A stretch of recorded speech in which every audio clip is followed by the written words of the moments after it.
Your marriage is falling apart and you can feel it. The silence is heavier than arguments. The distance is wider than words. And deep down, you are scared that what once felt like home is slowly slipping away. Let me speak to you honestly, without stories, without delay, without softening the truth. Most marriages do not break because love disappears. They break because people keep repeating the same mistakes without realizing it. And if you do not catch this now, you may lose something that could have been saved. Stay with this message because what you are about to hear can change how you see your spouse, your pain, and your responsibility. Apply this sincerely, and you may thank me later. Miss this, and you may regret not acting when you had the chance.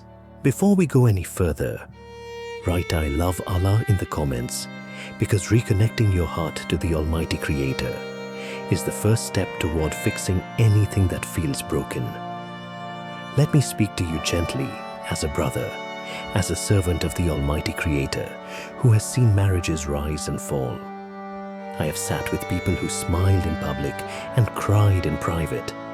I have listened to husbands who felt unseen and wives who felt unheard. I have watched love slowly turn into resentment and warmth turn into cold silence. And I want you to know something very important right now. If your marriage is struggling, it does not mean you are a failure. It does not mean you chose wrong. And it does not mean the Lord of all has abandoned you. Sometimes the shaking of a marriage is not the end, but the beginning of awakening. There is a reason you are hearing this message today. You may think it came randomly, but nothing is random when our Almighty Creator is in control. Perhaps you have reached the point where every conversation becomes an argument. Perhaps silence has replaced affection. Perhaps you sleep on the same bed, but your hearts feel miles apart. Or perhaps you are still together outwardly, but inwardly you feel empty, exhausted, and unseen. If that is you, then listen carefully, because what I'm about to say may hurt a little before it heals. And yes, the last part of this message may shock you, because it exposes something many people are doing wrong their entire married life. Many marriages fall apart, not because of hatred, but because of neglect. Not because of betrayal, but because of arrogance. Not because love remembered to leave, but because mercy was forgotten. When two people first come together, they promise forever. They promise patience. They promise respect. But slowly, ego creeps in. The need to be right replaces the need to be kind. And that is where the cracks begin. You see, marriage is not sustained by romance alone. It is sustained by mercy. Our Lord describes marriage as a place of tranquility, love, and mercy. Notice the order. Peace first, then love, then mercy. When peace leaves, love struggles to survive. And when mercy is absent, everything collapses. Let me be very honest with you. Many of us are praying for our marriage to be fixed while we are refusing to fix ourselves. We raise our hands and ask the Almighty Creator to change our spouse. But we do not ask Him to soften our own hearts. We ask for love, but we do not give compassion. We want respect, but we speak with harshness. We want loyalty, but we neglect presence. And then we wonder why our homes feel heavy. Ask yourself this question sincerely. When was the last time you made your spouse feel safe with you? Safe to speak, safe to cry, safe to be imperfect. This message is not about blaming one side. It is not about saying husbands are always wrong or wives are always wrong. It is about accountability, because accountability is the doorway to healing. I often say that a successful marriage is not about two perfect people. It is about two imperfect people who choose patience every single day. patience when words hurt, patience when expectations are not met, patience when emotions run high. And patience does not mean silence. Patience means choosing wisdom over reaction. There are moments in marriage where one sentence can destroy years of trust. And there are moments where one act of humility can rebuild everything. Some of you listening right now are holding on to past wounds. You remember what was said 5 years ago, 10 years ago. You remember how it made you feel. And every new argument reopens that wound. Let me say this clearly. If you keep reopening old wounds, you will never allow new healing. Forgiveness does not mean what happened was acceptable. Forgiveness means you are choosing peace over poison. I have seen couples who almost divorced, but then something changed. Not their spouse, not their finances, not their circumstances. What changed was perspective. They stopped seeing their spouse as an enemy and started seeing them as a test entrusted to them by the Lord of all. When you see your spouse as a trust, your behavior changes, your words soften, your tone lowers, your ego steps back, and suddenly conversations feel different. There is something very powerful that many people ignore. The way you speak to your spouse is a form of worship. Yes, worship. Because every word you utter is recorded. Every sigh, every insult, every kind sentence, every moment of restraint. You may think it is just a small argument, but in the sight of our Almighty Creator, it is either an act of obedience or disobedience. Imagine standing before Him and being asked how you treated the person He entrusted to you. That thought alone should make us pause. Some marriages fall apart because expectations were unrealistic from the beginning. We expect our spouse to fill every emotional gap, to heal every childhood wound, to make us constantly happy. But no human can carry that burden. Only the Almighty Creator can fill the emptiness of the heart. When you put divine expectations on a human being, you are setting both of you up for failure. Love your spouse, but do not make them your God. Seek contentment from the one who created love itself. Let me take you deeper, because this is where many people miss the point. Intimacy in marriage is not only physical, it is emotional, spiritual, and psychological. When couples stop praying together even occasionally, they start drifting apart. When gratitude disappears, entitlement takes over. When thank you is replaced with you never, then resentment grows. Ask yourself, when was the last time you genuinely thanked your spouse for something small? A meal, an effort, a sacrifice. Sometimes marriages heal not through grand gestures but through consistent appreciation.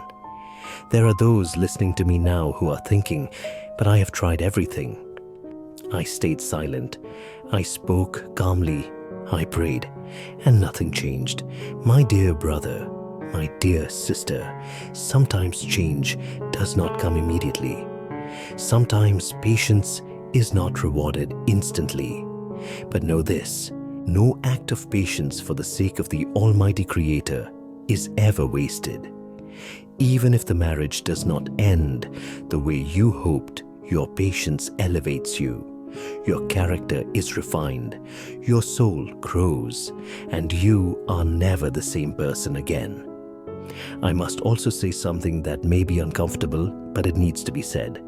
Some marriages are falling apart because of outside voices, friends, family, social media, comparison.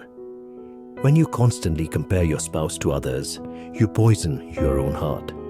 When you discuss private marital issues with people who do not fear the Almighty Creator, advice becomes destructive. Protect your marriage from unnecessary exposure.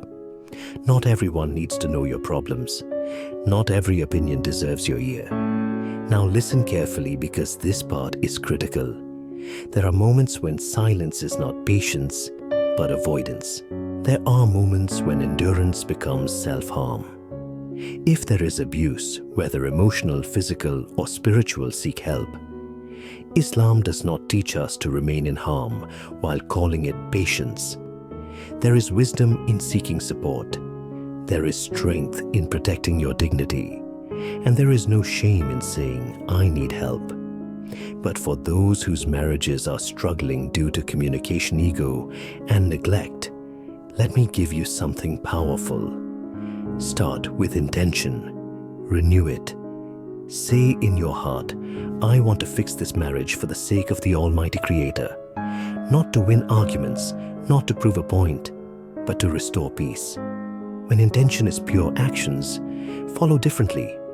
Your words carry light. Your efforts carry sincerity. And even if the other side does not immediately respond, you remain grounded. One of the most common reasons marriages fall apart is the inability to apologize. Saying sorry does not make you weak. It makes you noble. The strongest people are those who can admit fault without feeling smaller. Imagine how many marriages could be saved if people valued peace more than pride. If you are listening right now and you know you owe an apology, do not delay it. Delay hardens hearts, and hearts, once hardened, are difficult to soften. Let me also remind you that love is not a constant feeling. Love is a choice. There will be days you feel deeply connected and days you feel distant. What keeps a marriage alive is the choice to remain kind even when emotions fluctuate, the choice to stay respectful even when anger knocks at the door, the choice to speak gently even when the heart feels heavy. These choices build a marriage that survives storms. Some of you may be thinking, this all sounds beautiful, but my spouse will never change. Let me tell you something life-changing. Focus on becoming the person you wish your spouse was.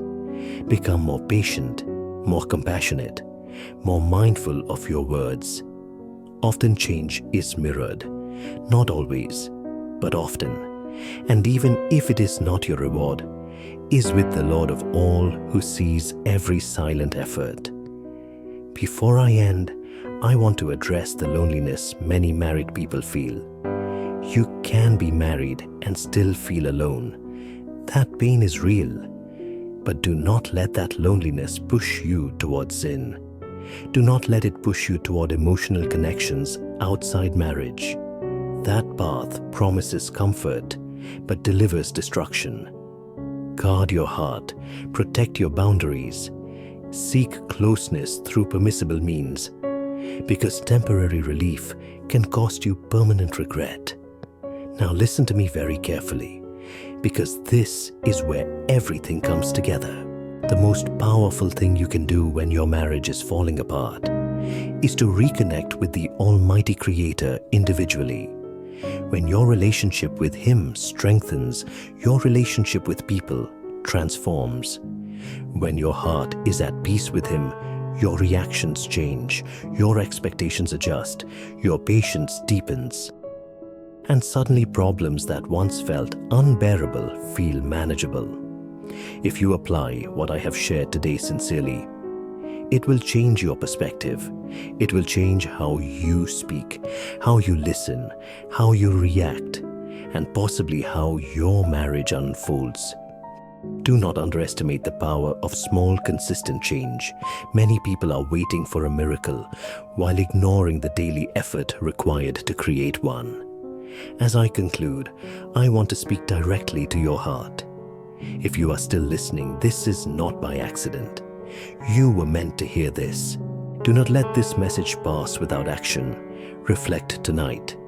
Make one change tomorrow. Speak one kind sentence. Hold your tongue once. Make one sincere prayer. And watch what happens.